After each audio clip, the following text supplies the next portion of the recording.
Mukwano gwange tukatuyingira omutabbezi tulabe kiki kyagamba leero.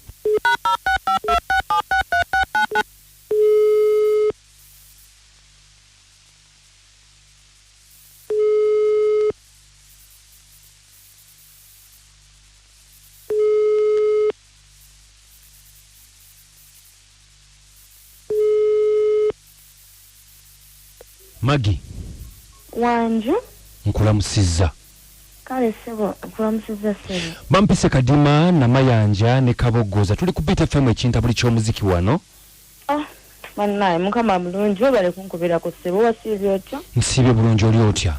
Kakati nga we nadde nkuyitiddemu naye I think kiri better nkuddiremu. It's okay. Nina omwami wange bamuyita Pat. Actually yali boyfriend wange. Bamuyita Patrick. Na Patrick twali tweyagala for almost like 2 years. Now I just been loving this man. No mutima gwange gwonna. Kati Patrick ayina gye yantwala. Ne tugenda yali omusawo Muganda. Senga omanyi nti Magi.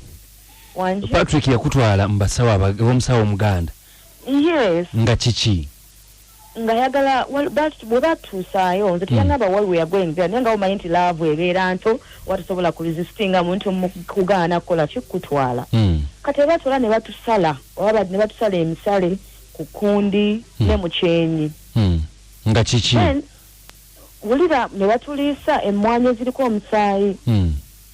Kati okubuulirizaako nti nga bangamba mbukatta mukago. Okay, mwatta omukago. Yes, twatta omukago. Naye meaning tetujja kwekyawa. Naye the bad thing is right now Patrick tekyayagala kumanya. Yankyawa yagenda. N'omukubira essimu doesn't answer. Magi. Wanji. Mubadde mumaze ebbanga ki nga mweyagala? Emyaka 2 now. Myaka 2. Yes. Emyaka 2 nga kiba kinene kati yagenda wayiseewo ebbanga ki? Yagenda kanawe kitute like 2 to 3 months. Naye Patrick n'omukubira essimu. Nali manyi kale omwezi ogusooka kirabika nga omanyi nti mufunamu obutakkaanya ne mugenda. Naye kitute kati guno omwezi ogenda kubera gwa kusatu Patrick n'omukubira essimu. He blocked me everywhere. Ku Facebook, ku WhatsApp yonna. Okay, tokaaba soko kakane kakati kiki kyoyagala? Kadi manjira mukubira essimu omungambire kubanga we nabuuza ne bangamba ntwate omukago ne bangamba we manjagala like okukitanze naye kuba omutima gwange gukyamwagala. Nina okuddayo ne batugatula ogwo omukago ne bagugjawo. Okay. Yes. Kubanga nze kyenjagala kyokka kyabakkiriza kubanga balina wayi admit takyanjagala.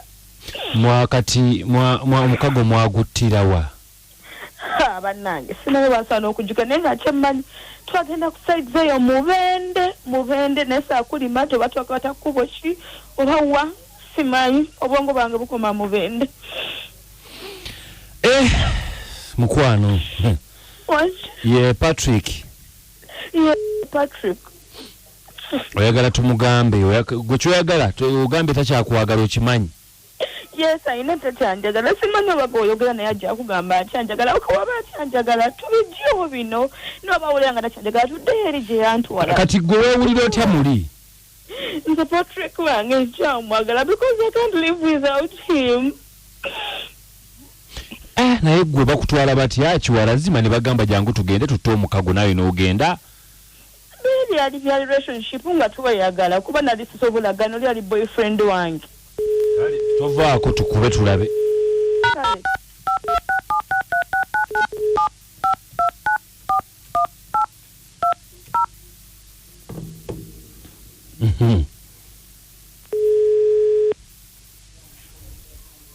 Kwoli?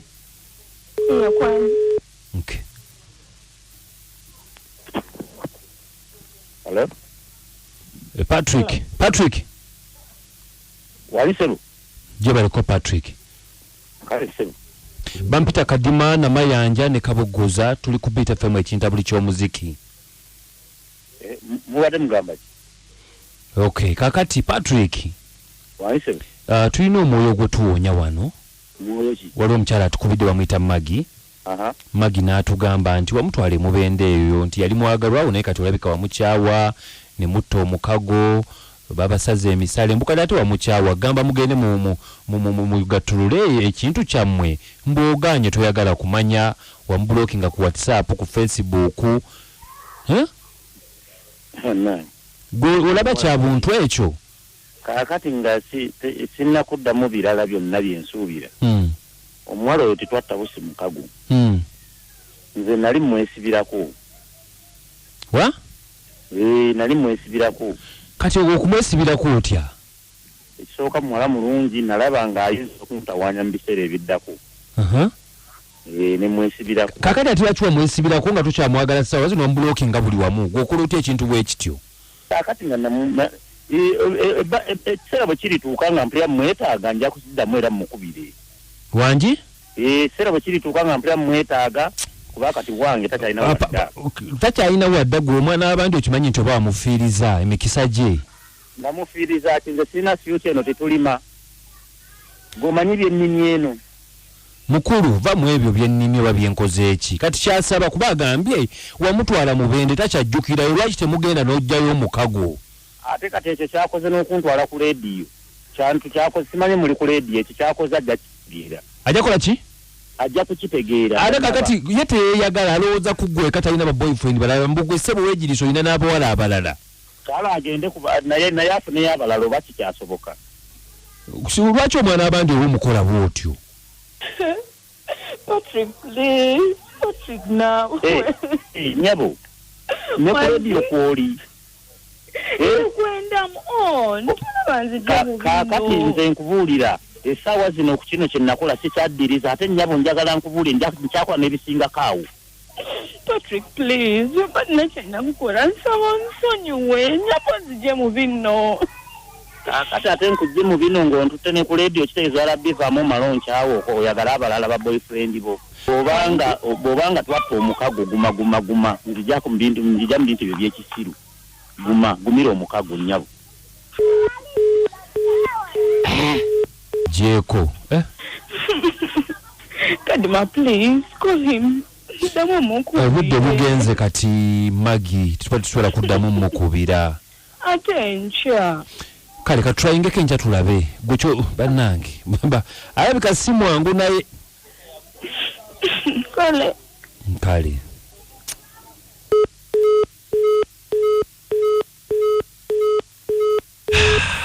bannange kale wangi Kadima ono mugejime kakande bombo sengendo Paulo akubuliriza kansala w'ennyimbo yebale kale bye bakoze si birungi omusajja sajja byakoze si birungi wangi yenze birungi ebuwambo bannaye omukyala bannaye ng'akaaba nnyo bannaye kiki embeera si nnungi baagutta bajja guwulira wangi Abdul tebukoza Academy sebo bala kuweereza nawe okuliriza amanya Imran mugezi w'Egganda kakati zino okugamba nti kala akabe mwana muwala ife tuli eno na mwe namba Abdul ale mukago avuka mwagalibwedde wangi wamma ono semwemba kutyokutasa naye agenda amuloke yali jana yagenda amuloke muko kya mukongo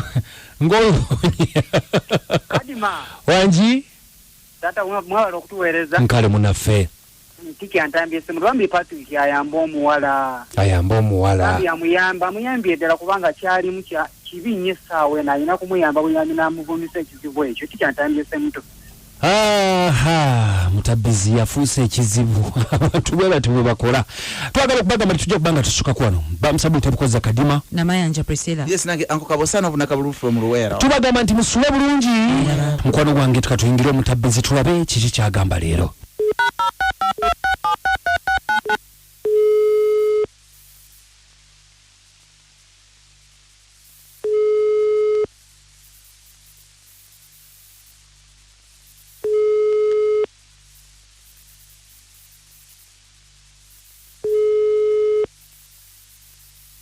Magi wanju nkulamusizza kale sebo nkulamusizza sebo bampise Kadima namayanja ne kabogoza tuli ku Beat FM ekintabuli ky'omuziki wano Mannaye mukama mulungi obale kunkubira ku ssebo wasiibye otya? Nsiibye bulungi oli otya? Kakati nga we nadde nkuyitiddemu naye I think kiri better nkuddiremu. It's okay.